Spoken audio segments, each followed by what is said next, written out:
Good evening, everybody. Thanks so much for coming out on this cold January evening to join the Riverside Township radio players for their first show of the new year. We would like to dedicate tonight's show to a dear friend and former radio player, Mr. Tony Hanushka, who recently passed away.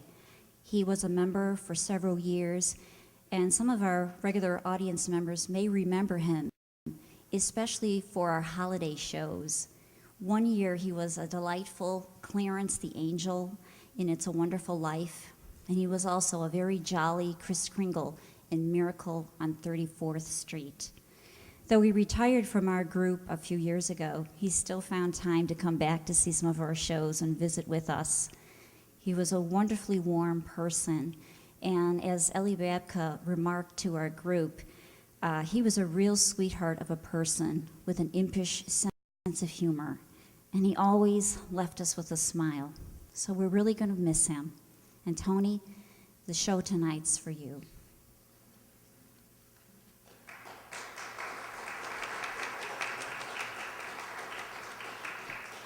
We're going to start tonight's evening performance with an episode from the Richard Diamond Private Detective series. It's called The Gibson Murder Case. The series starred Dick Powell, who actually started out as a singer, and he performed in many popular musicals. He made such hit songs popular as I Only Have Eyes for You and Lullaby of Broadway. But he began to tire of his boyish crooner roles, and he actually quit a starring role on the radio show Hollywood Hotel in 1937. And he spent several years reinventing himself and developing a hard-edged, tough guy persona. And in 1945, he got his big break when he was cast as Philip Marlowe in the Murder, My Sweet. It was a very successful movie, and he was asked to reprise that role on the Lux Radio Theater. And then he went on to star in the radio series Rogues Gallery and Front Page. But then along came Blake Edwards, who would become a very well-noted movie director, probably most noted for the Pink Panther series. And he created a special character, especially for Dick Powell. He took the hard-boiled detective and melded it with the sweet singing crooner, and Richard Diamond, the singing detective, was born. The show ran from 1949 to 1953, and then Powell joined forces with David Niven and Charles Boyer to form a production team, and they put on the television show of Richard Diamond, which starred David Jansen. And one of our wonderful audience members gave me some trivia I'd like to share with you. He told me that Mary Tyler Moore got her start on that show, and she played Diamond's secretary. But this was a very special role in that you never actually got to see her. You heard her voice, you saw her legs, but pretty much her character was left up to the audience's imagination. And when I thought about that, I thought that was a really great tip of the hat to the radio origins of that television show. So without further ado, let's join Richard Diamond as he searches for clues in the Gibson murder case.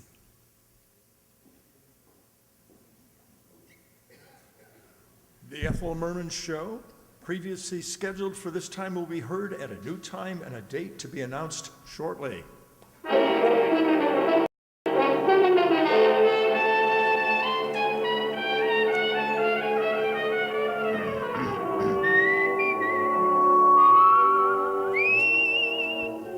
Here transcribed is Dick Powell as Richard Diamond, private detective.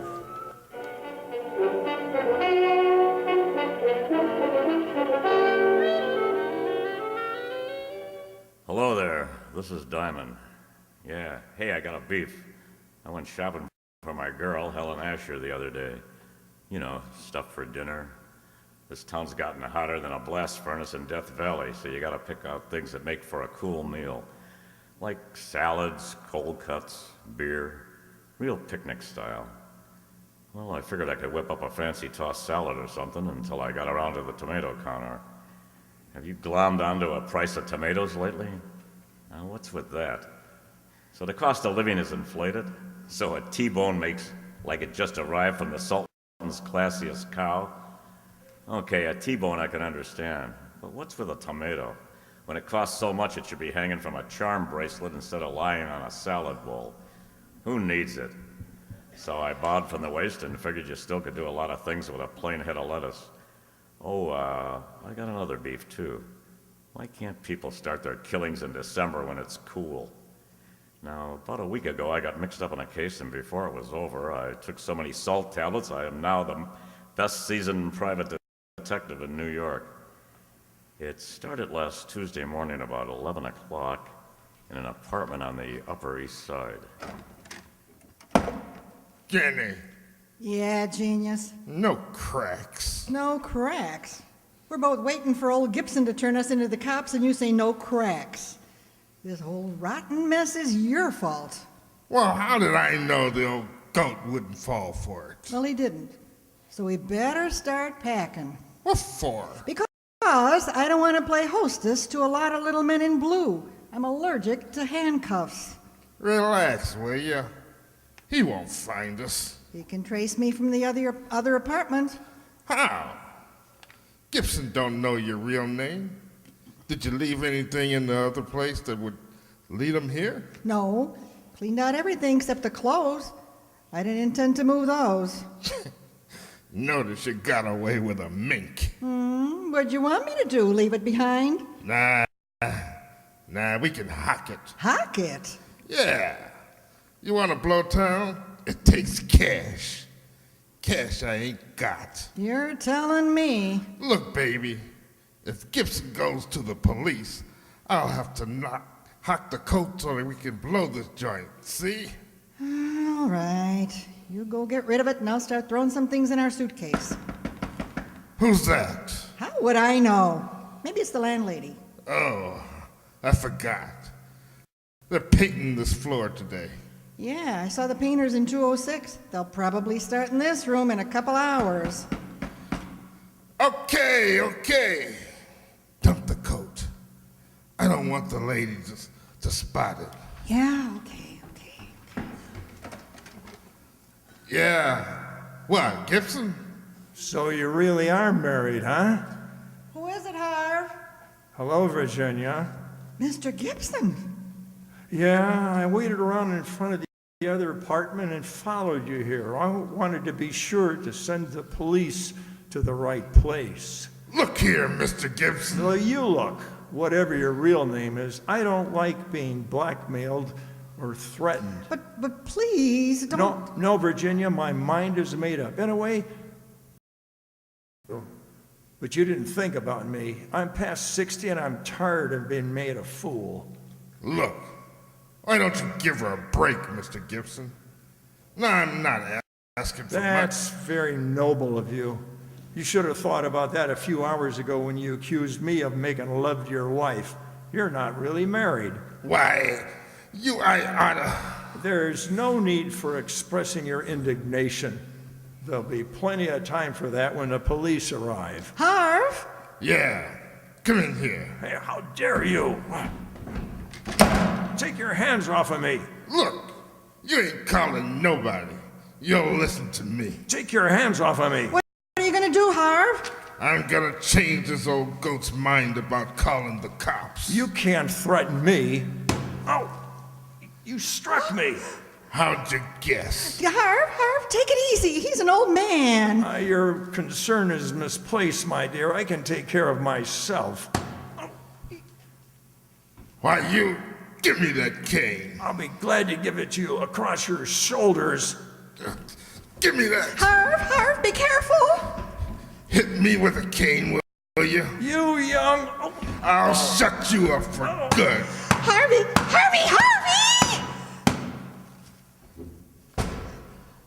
You idiot. Huh? You big, stupid idiot. Look what you've done. So what? He'll know better next time. Throw some water on him. Don't you hear me? Throw some water on him.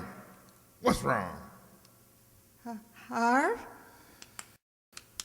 Come on, Gibson. Come on. Holy cow. Is he? Yeah. Oh, no. Oh, shut up. We gotta get him out of here. Why'd you have to hit him with that cane? Now you are in trouble. I'm in trouble. We're in trouble, baby. We. Stop that crying all over the place. Help me get him out of here. How are we going to do it? It's broad daylight. Yeah, we can't get him out of the building like this. We'll have to wait till tonight. We can't leave him in here. Why not? The painters. What do you mean? They'll be here in a little while. Yeah. Oh, yeah? Now what, genius? Shut up, will you? I gotta think.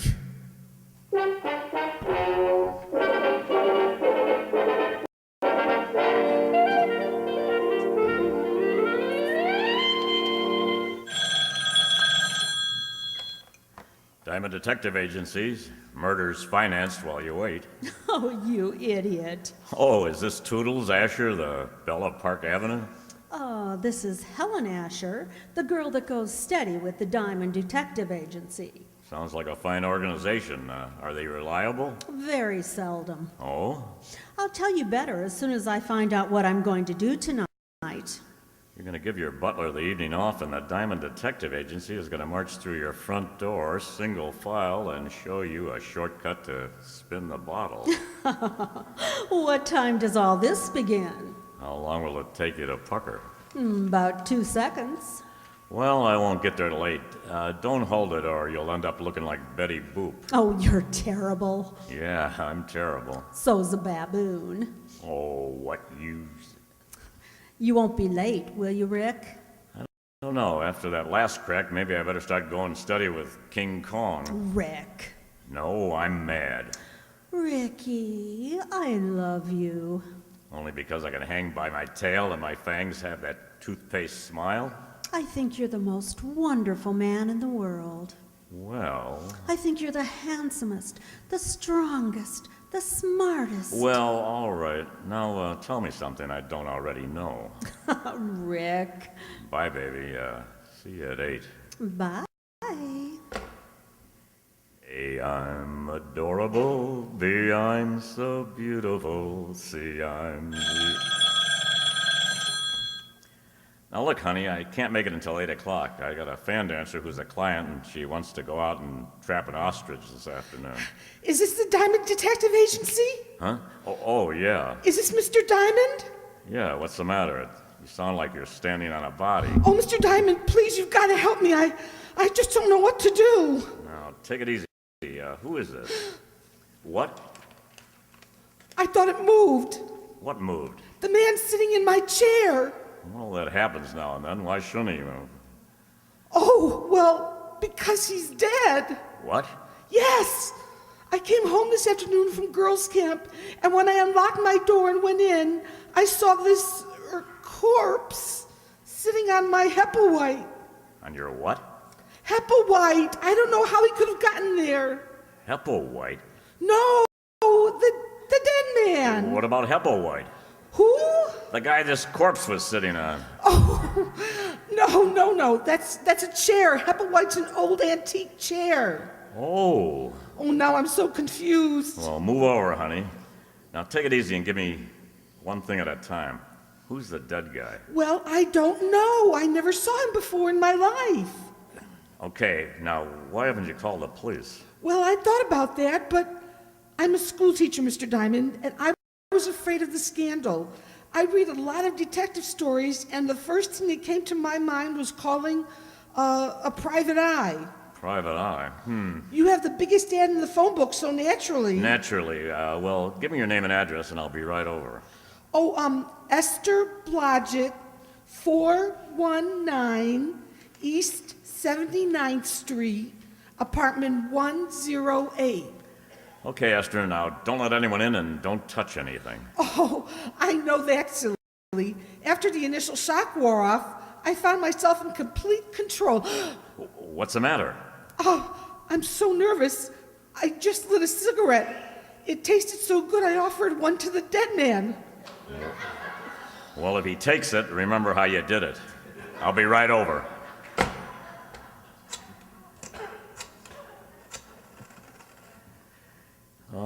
Hepplewhite. Oh, is Walt gonna have fun with this? Homicide, Sergeant Otis. Hello, Otis. Let me talk to the lieutenant. Diamond? No, this is Black Beauty. I just did a mile in 112 and I want to report that I've been doped. Very funny. I thought so. I didn't win the race, but I was the happiest horse on the track. Now, put the lieutenant on the phone. Lieutenant Levinson, Diamond, Walt. I don't want any. You take your killings to another precinct. Oh, now, don't be a sorehead. Giving you business is just my way of showing you my friendship. Can't we just be buddies at a distance? I'm tired of chasing corpses. Well, grit your teeth and get over to 419 East 79th Street, apartment 108. Homicide? Yeah, a dame named Esther Blodgett reported it. She lives there. Who's dead? Well, I don't know. Yeah. A guy named Hepplewhite. Hepplewhite? You ask Esther about it. She'll put you straight. You coming over? Yeah. Bye.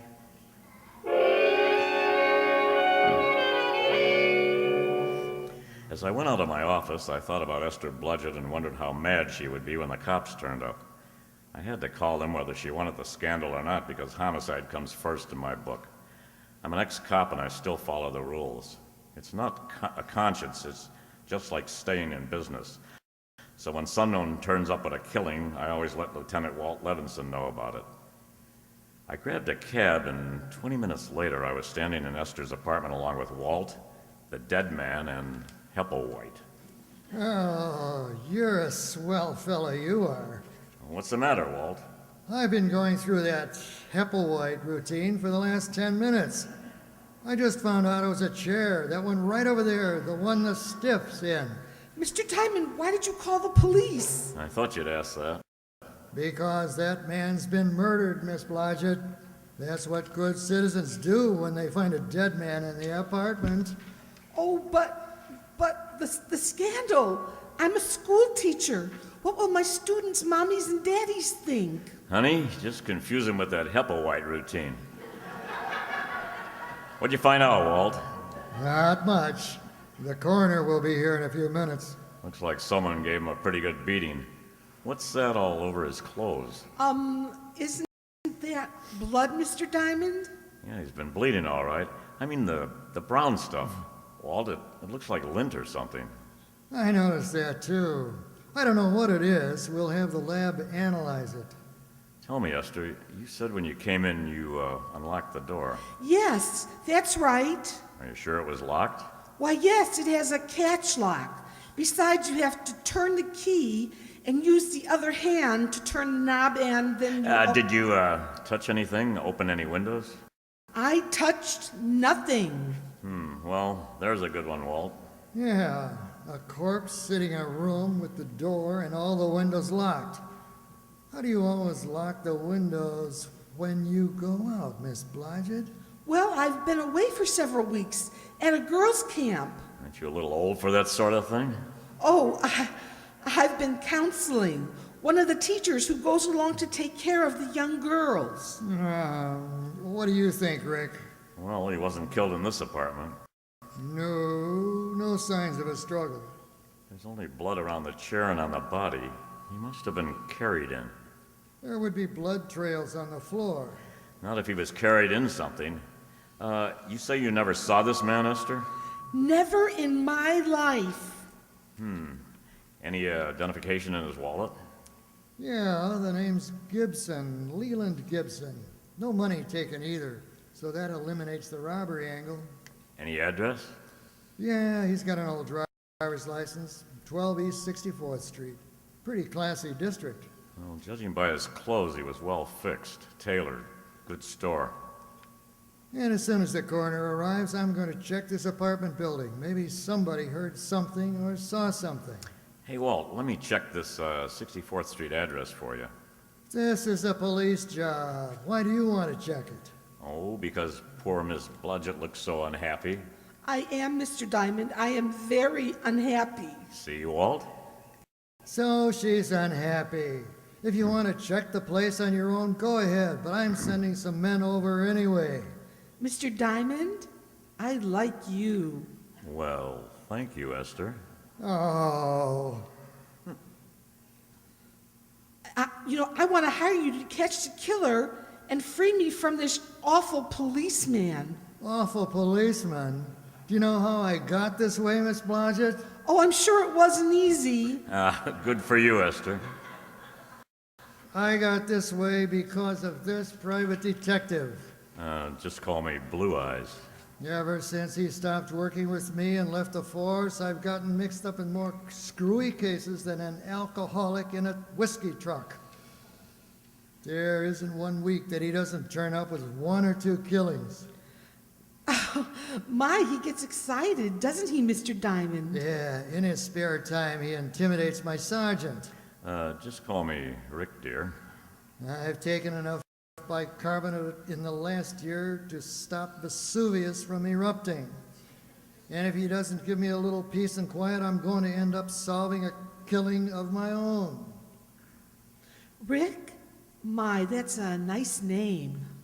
How'd you ever get to be a school teacher? You don't look the type. Are you listening to me?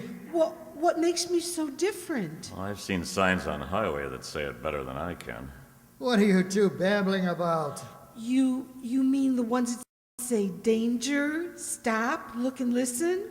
Well, that fits, but I was thinking about curves and soft shoulders. Ah, that's it. Oh, now you listen to me, Diamond. This is serious business. A man's been killed in in Miss Blodgett's apartment. If you want to take her on as a client, go ahead. But any questions from here on in will have to be gotten down at police headquarters. You are taking me in, Captain? Lieutenant, yes, you'll have to come down for questioning. Rick? Oh, you go along with the big bad policeman, dear. I'll have you out in no time. Well, all right, if you say so, but this has never happened to me before. Now. Yeah, that's unfair. Walt? Stop blubbering. Walt? What?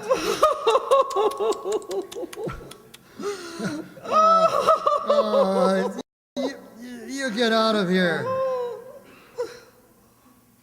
Oh, where the devil is Otis?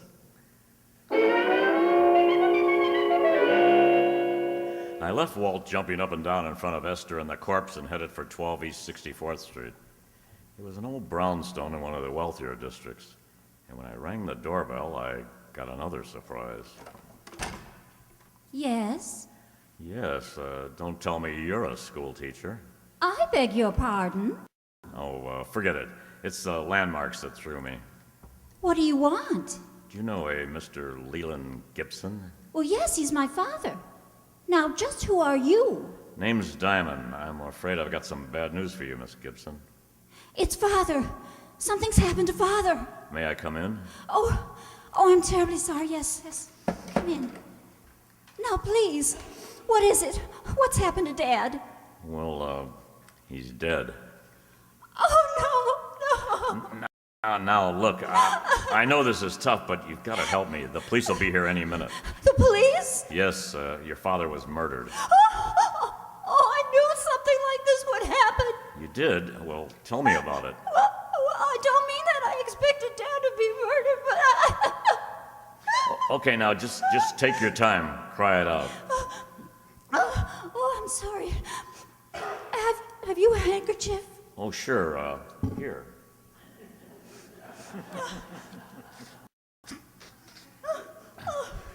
Oh, thank you.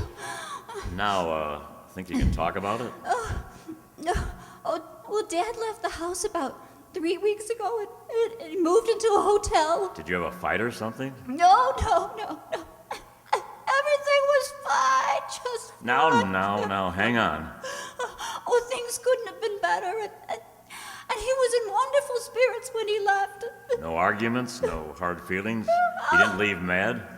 No, nothing like that. Then, do you have any idea why he suddenly packed up and moved into a hotel? Well, I'm not sure, but I think it was a woman. A woman? Yes, he told me one day that he met someone that he liked very much. And then the day after that, he moved into the hotel.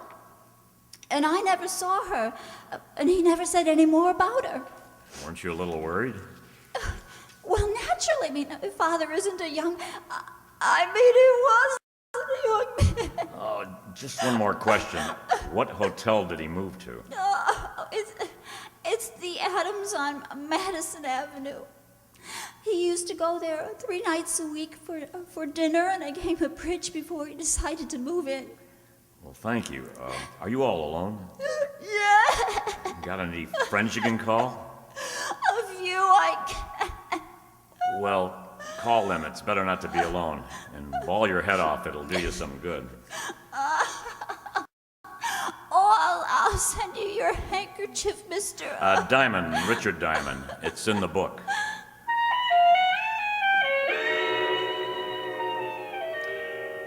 For some reason, I've got a talent for leaving people emotionally disturbed. Walt hops around like a rabbit in a cabbage patch, and Otis always tears his hair out by the handsful. Miss Gibson was less active about it. She just tried to smile and shed enough grief to fill a tub. I grabbed another cab and headed for the Adams Hotel. Yes, sir. Do you wish to register? No, but I want to find out about someone who did 3 weeks ago. Oh? Yeah, a Mr. Leland Gibson. Why, yes. He's staying at the hotel. Oh, from now on, that's past tense. Huh? I don't understand. He hasn't notified us that he's leaving. Well, that might be a little difficult. If you run down to the morgue, I think you'll find you're stuck with an empty room. A morgue? Yeah, Mr. Gibson was taking over one of the slabs, rent-free. Oh, my goodness. What happened? He's kind of dead. When did you last see him?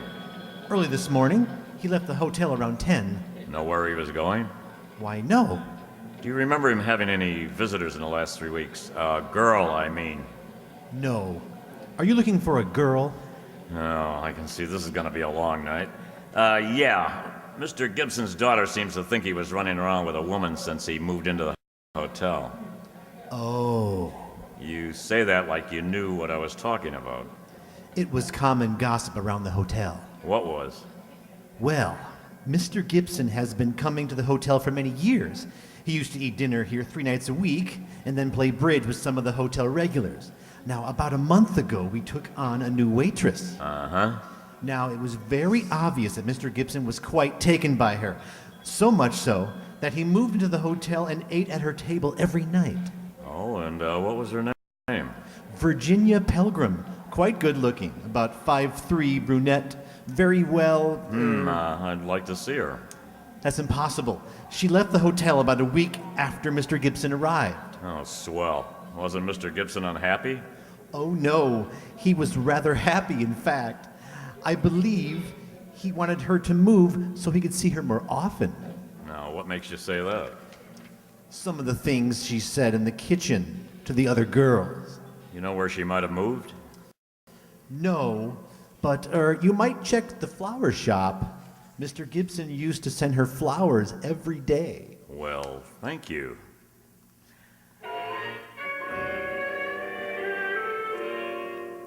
Well, I wasn't sure where I was going, but Virginia Pelham, if she was my best lead, then maybe she could tie the Gibson murder up with a silk ribbon. I talked to the flower clerk, and he gave me the address that the flowers had been sent to every day. It was a nice apartment in the village, and the landlady stuck her nose out like she was trying to smell me instead of see who was calling.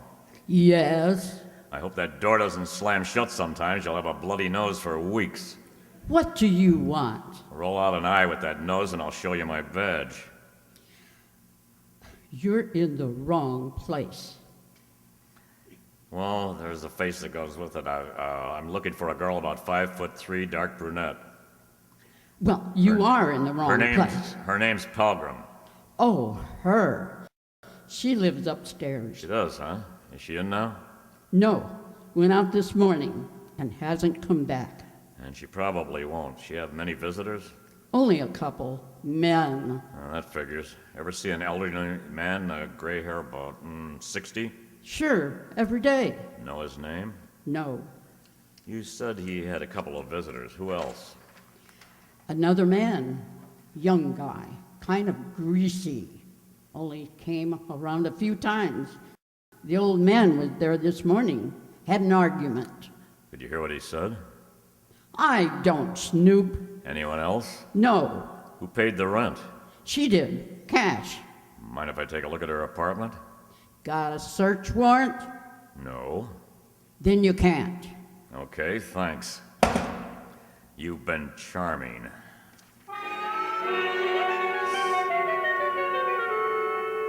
I left the old bat and headed back to the schoolteacher's apartment. If I was right, I'd seen setups like this one before.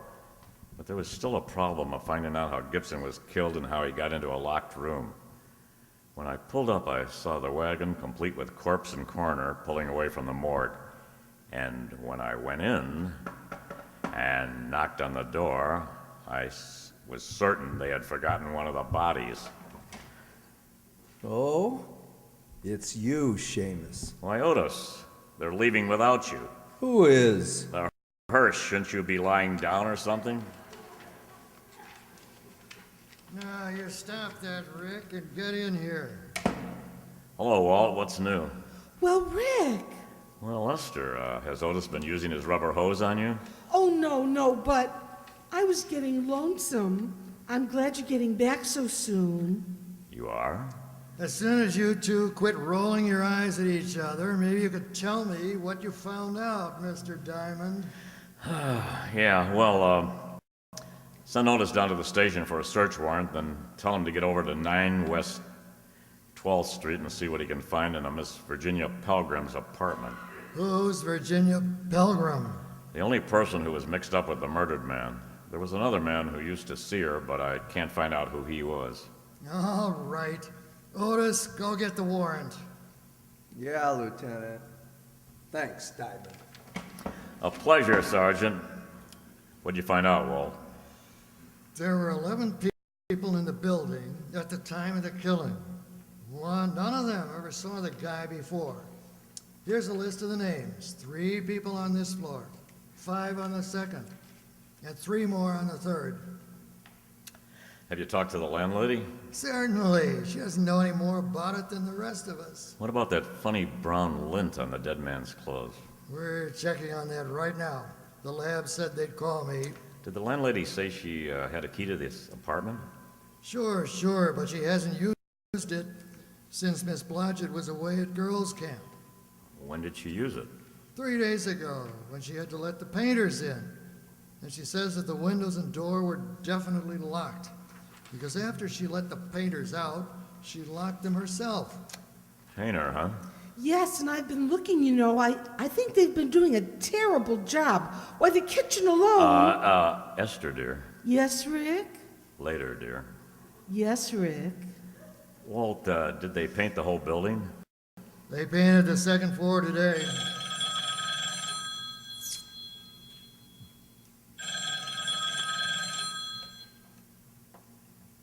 Oh, I'll get it, Miss Blodgett. Probably the lab.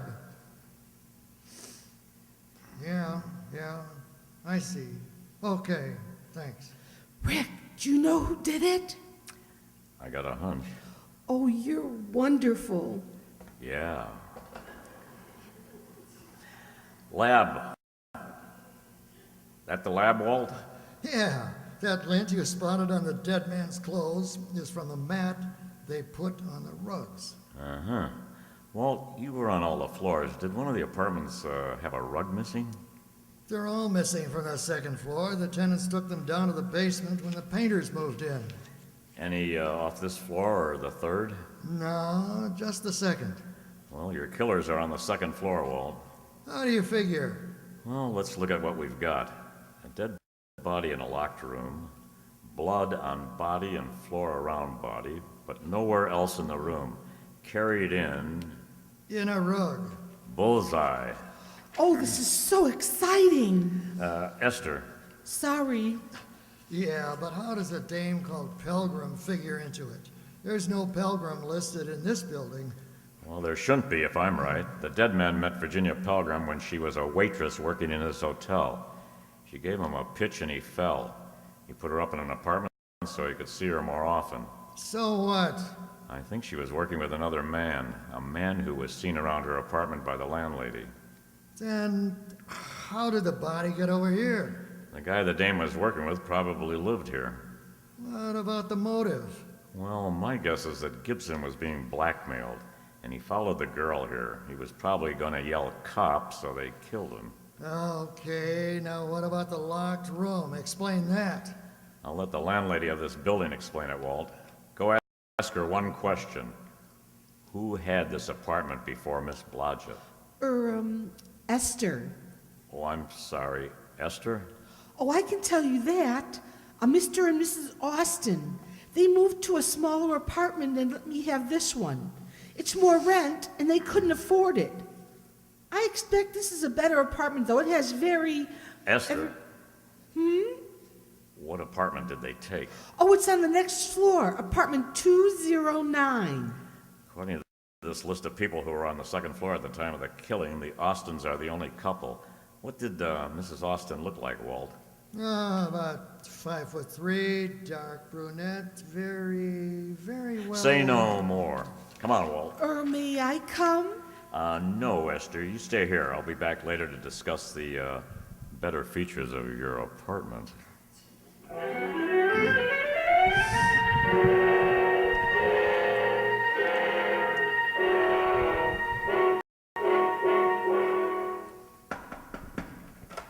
Yeah? I want to talk to you, Mr. Austin. Why? I told you everything I know. Where's your wife? In the back. We're coming in. Okay, you don't have to shove. Who is it, Harv? Them cops again. Hello, Virginia. Do I know you? Where's your rug, Mr. Austin? Down in the basement. Miss Pilgrim, how long have you been married to this man? About 3... Hey, how'd you know? Shut up! Know your name? You might as well tell the lieutenant everything. Why did you lie about not knowing Mr. Gibson? I didn't... I never saw him before in my life. I didn't tell you the dead man's name was Gibson. How do you know that? Don't answer that. Oh, shut up. You and your husband killed Mr. Gibson and carted him downstairs on a rug. Why would we do that? Because the painters were on their way to paint your apartment and you had to get him out without being seen. You dumped him in Miss Blodgett's apartment because you knew she was out of town. And you used to live there, so you still had a key. But how did you... Just shut up! We got enough to hold both of you. The rug will have bloodstains on it. Get out of my way! Get out! Get out of my way! Why, Walt, you're so rough. Yeah. I didn't kill him. Harvey did. I didn't kill him. Okay, you can tell me all about it down at the station. Hey, where are you going? At 6:30, I got a date. What about Miss Blodgett? She's gonna get lonesome again. She was born that way. I'm gonna see a girl who's going to hold a pretty interesting class of her own. Bye.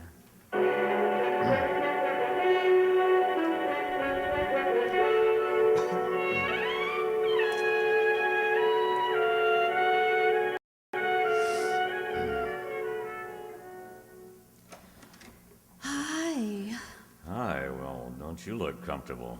Where's Francis? I gave him the night off, like you suggested. You're cute. I've got a cool dinner in the library. School days, school days. You sound happy.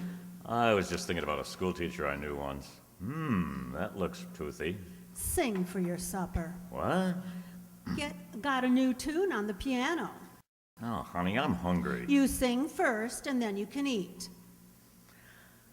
Oh, all right, what is it? Right here. So in love. Strange, dear, but true, dear, when I'm close to you, dear, the stars fill the sky, so in love with you am I.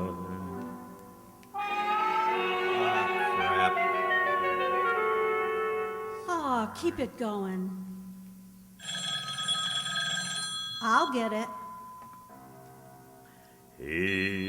Even without you, my arms full about you. You know, darling, why so in love with you am I? That was some girl asking for you. Oh, some girl? Well, I told her there was no one here but the piano tuner. she leave her name? Uh-huh. Hepplewhite. Hepplewhite. Yes. Uh, Who is she? come here, baby. No, I want to know who she is. I said, come here. No. Ricky, Uh-huh. who's Hepplewhite? Oh, just a chair, baby. A cute blonde chair.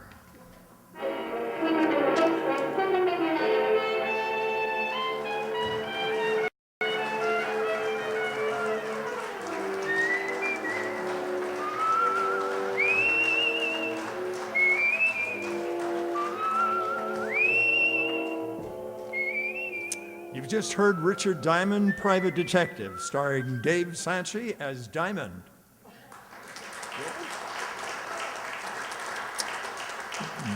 Judy Marsh as his high society girlfriend, Helen Asher. The part of schoolteacher Esther Blodgett was portrayed by Sue Gazinski.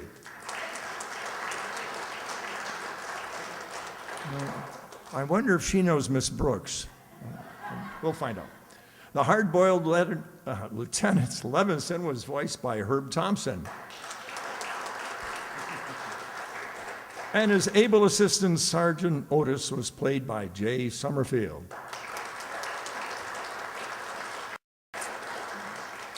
On the wrong side of the law, the villains Harvey and Jenny Austin were played by Andre Dixon and Ellie Babka. Nell Brennan brought us the tough cookie landlady. The tearful Miss Gibson was Donna Amesmeyer.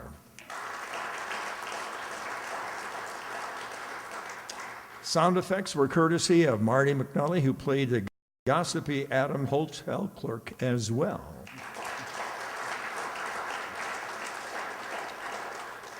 The Hepplewhite was played by one of the chairs up here.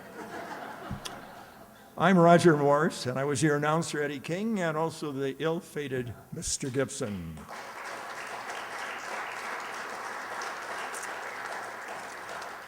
Don't touch that dial. We'll be right back with our next show, our Miss Brooks, in the faculty dance. Thank you.